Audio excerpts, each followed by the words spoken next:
Testing one.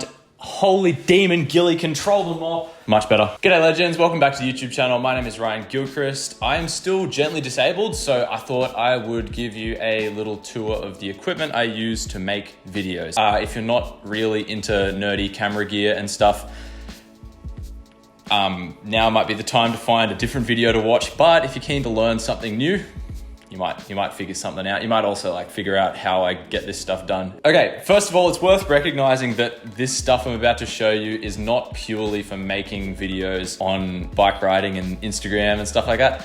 I actually run a videography business on the side, and for the last few years, that's been a pretty solid gig that I've had. It's kind of taken a backseat at the moment because of this. I still utilize a lot of this stuff, and it helps increase my value as an athlete when I'm able to make high quality content. So let's look at what's inside my camera bag. Oh, this is the bag in question. I'll just move the product placement somewhere else. There we go. And yeah, so first of all, this is a ProPhoto Cityscape 5 bag. I bought it many years ago and thought it was absolute overkill when I bought it, but I've kind of grown into it. Let's start first of all with cameras. You're currently looking through one of them at the moment. I'm currently rocking a Sony A6300. Please don't bully me for using an APS-C sensor. This camera is a bit of a heavy hitter. I've had it for a really long time.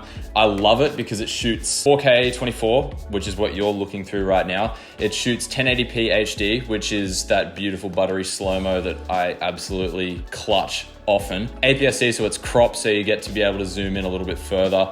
And I don't need a full frame sensor. Also, if I was doing this stuff full time and I wasn't doing this, I would probably be considering upgrading to a more substantial camera. But for now, that works fine. Slap a battery grip on the bottom of it, however, you've got yourself a very professional looking rig. I run the battery grip on it just to make it more comfy, and it also, we use these tiny little Sony NPFW50. These batteries suck. They're so small and they don't last very long, especially if you're out on a day shoot. So having the clip in there and being able to load 2 batteries at once makes a bit of a difference. The other camera body that I party rock with, this is the Sony a6000.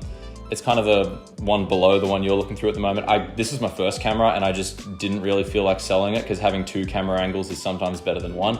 Let's talk lenses. This lens here is my baby. I absolutely love it. So this is an 18 to 105 f4, 105, 18. That's a pretty wide range. So I'm able to get a lot of stuff with this, especially if I'm doing a run and gun setup. And I've just got the 6300, the 18 to 105 f4. I'm able to cover pretty much all the range I'm ever gonna need. My other favorite thing about it is that all of the optics inside it are it's inside one housed body, so it doesn't telescope out, which will become important in a sec when I show you my gimbal. The lens that you guys are looking through right now is a prime 50mm f1.8. I love this lens so much. Quite cheap, quite small. It's just buttery. It just looks beautiful. Cropped in at 50, 1.8 apertures all the way down. Super fast lens.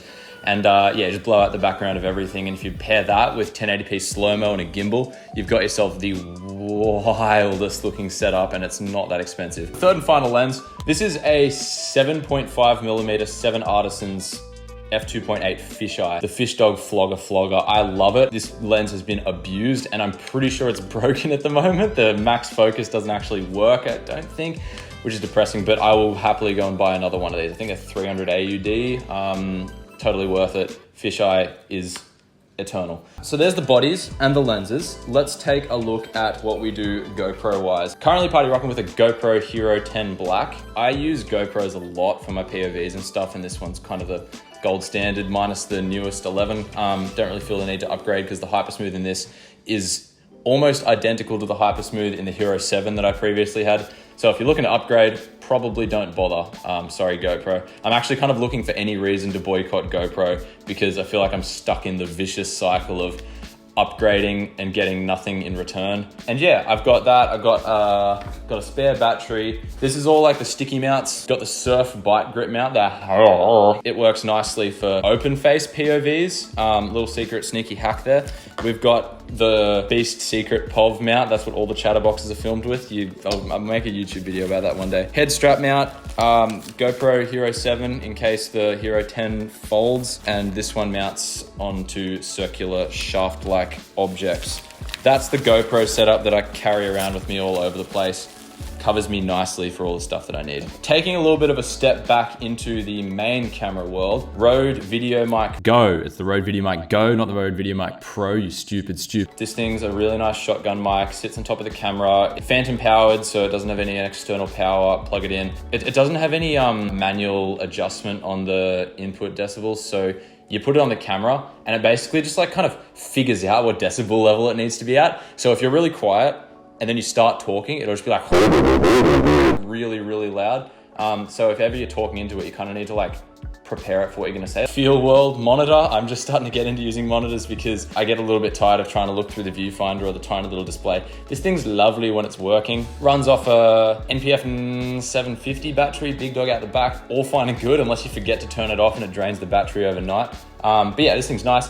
And my current HDMI situation is absolutely disgraceful. I snapped the little, I had one like this, like a little bungee cable, but I snapped it and I had to go to JCar and get one of these. And this is the only HDMI they have that's HDMI to HDMI micro. Yeah, and it's really long and cumbersome and frustrating. Let's talk filters. You are currently looking through a 7-stop neutral density fader. I love neutral density filters because on that, if I was running f1.8 straight into this natural light, it would just be clapped out so bad. So stop down, let myself be able to butter out that background a little bit and also operate with favorable shutter speed settings. We got a circular polarizer here. These things are lovely. A little bit annoying. I bought it straight out of the box and it rattles.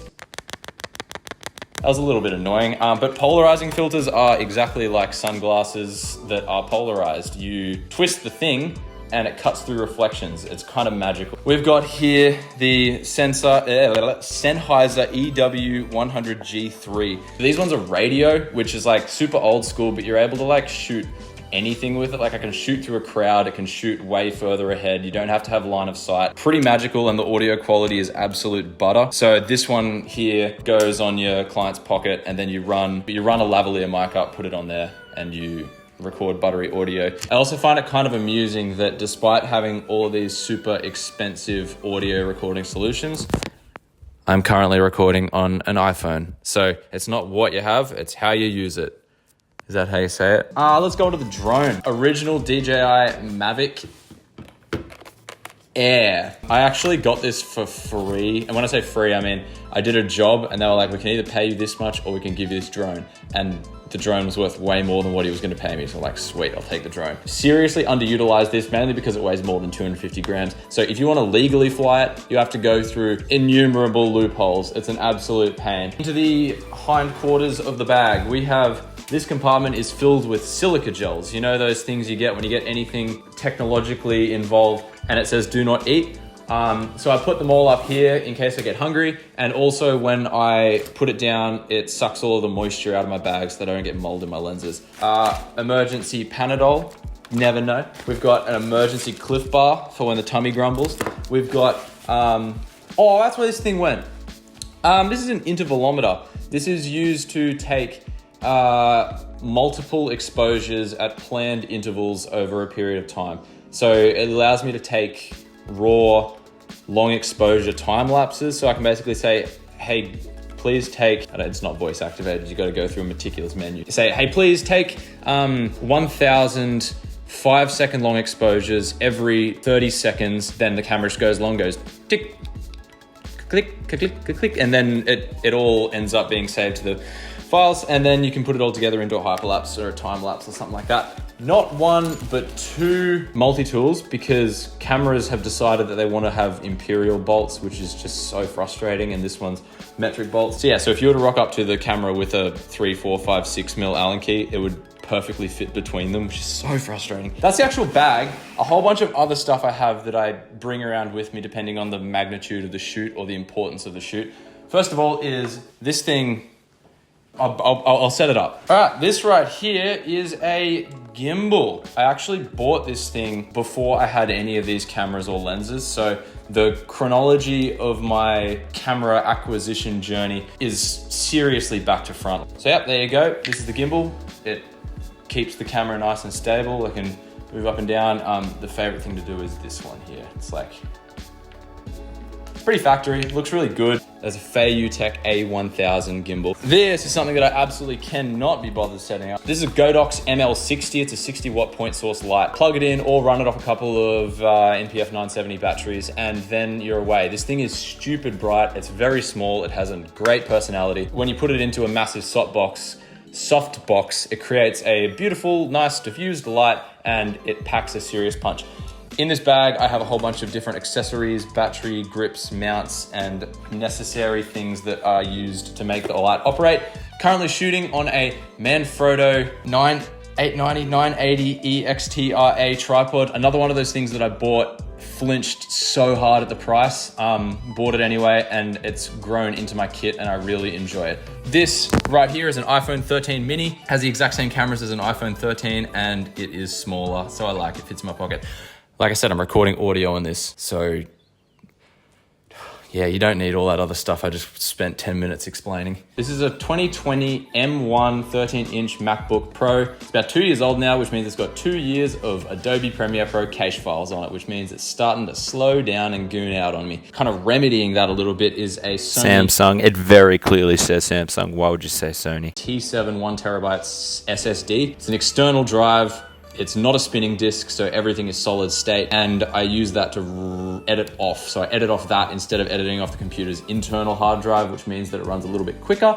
Thank you very much for enduring this video. I am really bad at blowing out the timelines. I need to work on that. Do keep in mind that this is not what you need to make Instagram videos. This is a culmination of 5 or 6 years of video work, becoming more and more professional as we progress, and I'm at a point right now where I run a videography business, shooting real estate, weddings, and all sorts of other incredible stuff. Shoot my website, flowfilms.com.au, for all of the amazing productions on there. Little plug on the topic of plugs. If you buy protein, buy it from purityplantprotein.com and use the code Ryan15 at checkout because it makes me money. If you want to support me, that's a very good way to do it. Let me know if you like these technologically inclined videos and all of the behind the scenes in not just my writing, but also my content creation. If you like it, let me know in the comments. If you don't like it, also let me know in the comments. I can handle it. And that is all I have to say. Over and out. Take it easy, guys.